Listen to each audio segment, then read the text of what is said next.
everyone, welcome to Elementary Gyan. Today we are going to start our next chapter named as Atoms and Molecules.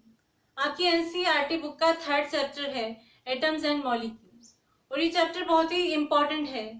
वैसे तो सभी chapter important हैं but ये यहाँ से आपका क्या होगा, केमिस्ट्री का बेस क्रिएट होगा, तो आपको बहुत ही ध्यान से पढ़ना है और मैं आपको बहुत ही इजी वे में एक्सप्लेन करने की कोशिश करूंगी सो दैट आपको चीजें क्लियर हो जाएं और आपको कोई दिक्कत नहीं आएगी आगे जाके।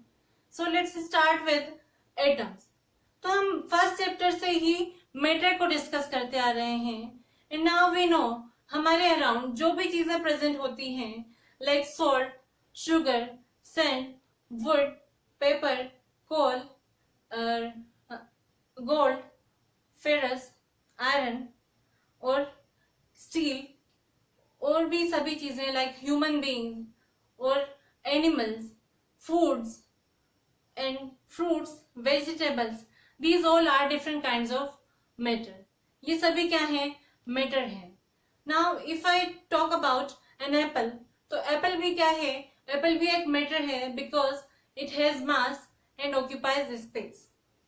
तो अगर हम एक एप्पल को with the help of a knife cut करेंगे या डिवाइड करेंगे पीसेस में, तो क्या होगा?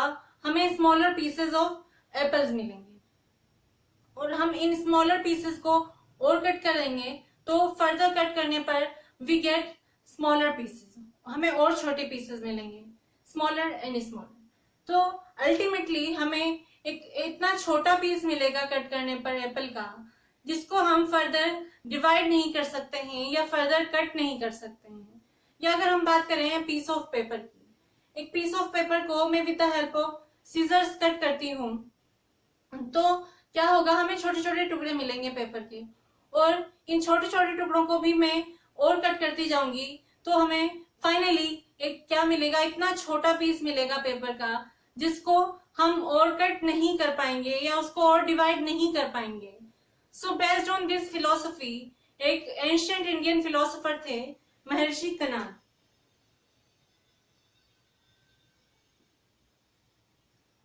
महर्षि Kanad, he was one of the first persons who proposed that matter is made up of small particles. इन्होंने ये प्रपोज किया था कि मैटर जो है वो बहुत ही स्मॉल पार्टिकल से मिलकर बना होता है और उन पार्टिकल्स को इन्होंने नाम दिया परमाणु।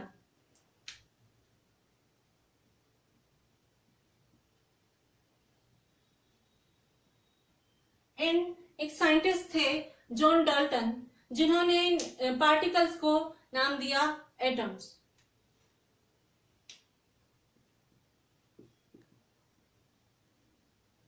इन जो एटम वर्ड है ये ग्रीक वर्ड से डिराइव किया गया है। ग्रीक वर्ड कौन सा है? एटोमोस। और इस एटोमोस वर्ड का मीनिंग होता है इनडिविजिबल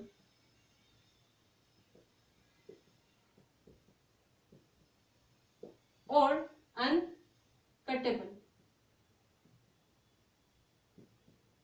मतलब मैटर के वो पार्टिकल्स जो इंडिविजिबल हैं, मतलब which can not be further divided, और अनकटेबल जिनको हम और कट नहीं कर सकते हैं, वो क्या होते हैं? एटम्स होते हैं। तो कोई भी मैटर जो है स्मॉल पार्टिकल से मिलकर बना होता है उसको क्या बोलते हैं? एटम्स बोलते हैं। जिस तरह से जो हाउस और बिल्डिंग्स बनाने के लिए ब्रिक्स को यूज किया जाता है, हमारे जो घर हैं वो ब्रिक्स से बने होते हैं, उसी तरह से मैटर क्या होता है? वो एटम्स से मिलकर बना होता है। और we can say atoms are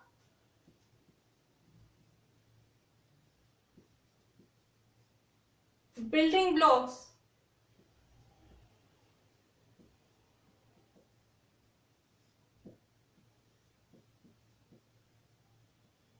of matter.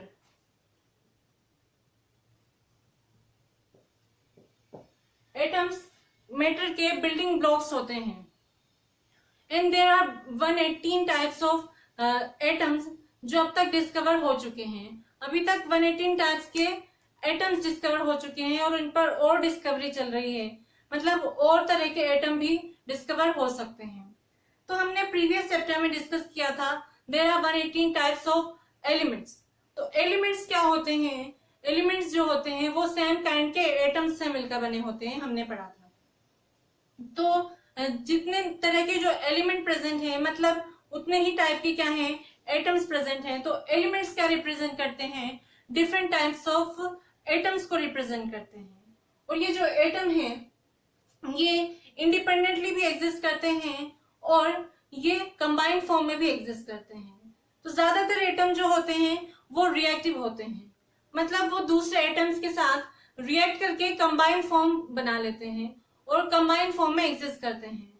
और ये जो मैटर है ये क्या होता है, ये एक केमिकल रिएक्शन में पार्ट लेता है। केमिकल रिएक्शन क्या होती है? हमने डिस्कस किया था केमिकल चेंजेस। तो केमिकल चेंजेस को ही क्या बोलते हैं? केमिकल रिएक्शन बोलते हैं। और एटम क्या है? मैटर का स्मॉलेस्ट पार्टिकल होता है जो किसी भी केमिकल रिएक्शन में पार्ट लेता है। So now we can define an atom as the smallest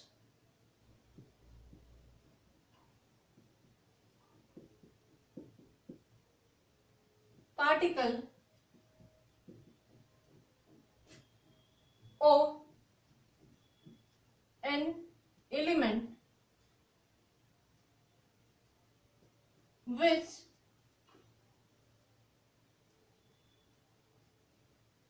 may or may not be exist independently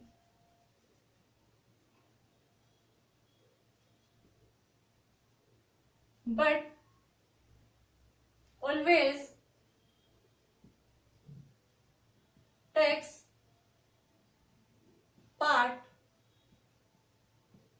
in a chemical reaction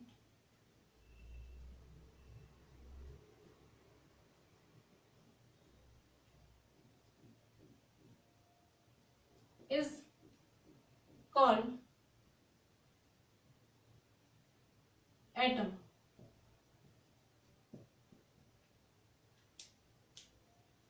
ऐसा स्मॉलेस्ट पार्टिकल या किसी एलिमेंट का जो क्या होता है फ्रीली एग्जिस्ट करता है या फ्रीली एग्जिस्ट नहीं करता है लेकिन वो हमेशा केमिकल रिएक्शन में पार्ट लेता है, उसको हम क्या बोलते हैं? एटम बोलते हैं। And atoms are very very small.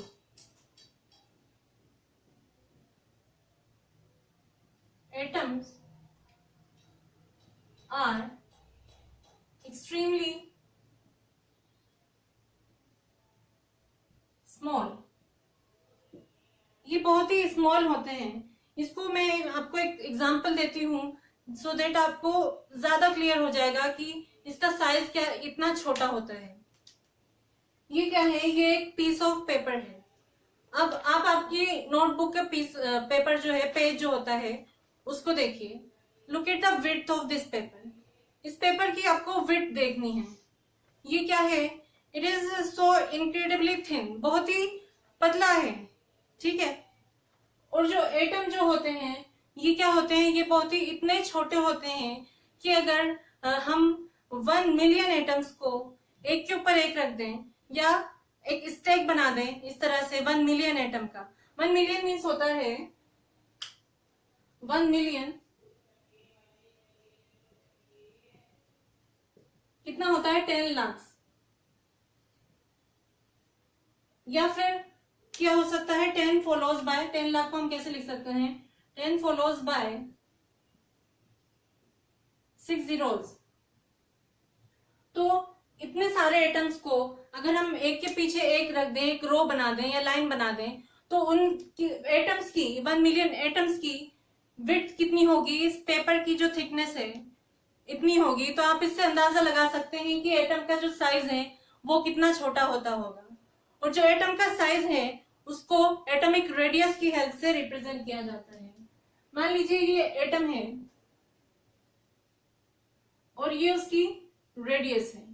तो क्योंकि इसका साइज बहुत ही छोटा होता है, हमने जस्ट डिस्कस किया, तो इसकी रेडियस को हम मीटर्स में या सेंटीमीटर्स में मेजर नहीं कर सकते हैं।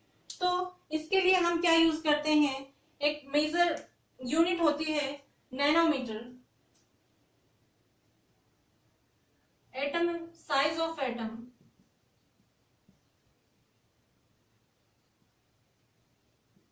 is measured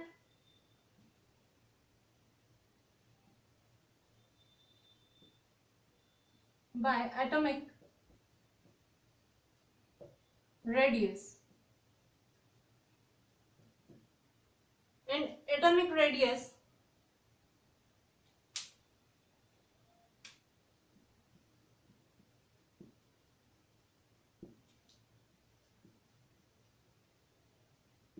is measured in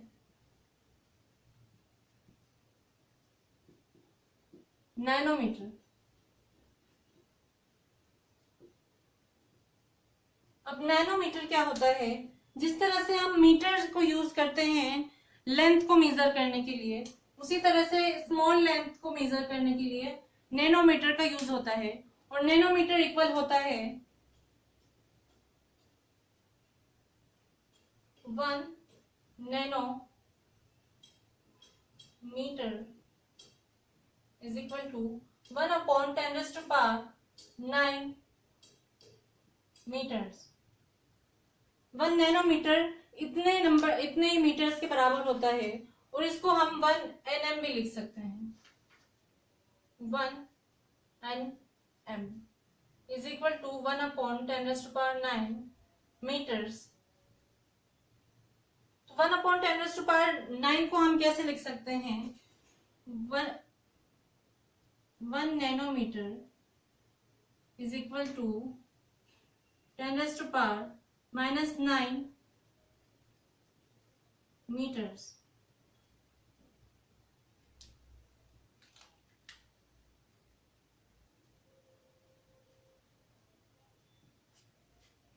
तो एक नैनोमीटर जो है इतना बड़ा होता है, और एटम की जो साइज है उसको हम रेडियस में रिप्रेजेंट करते हैं, और एटॉमिक रेडियस को नैनोमीटर में मेजर किया जाता है।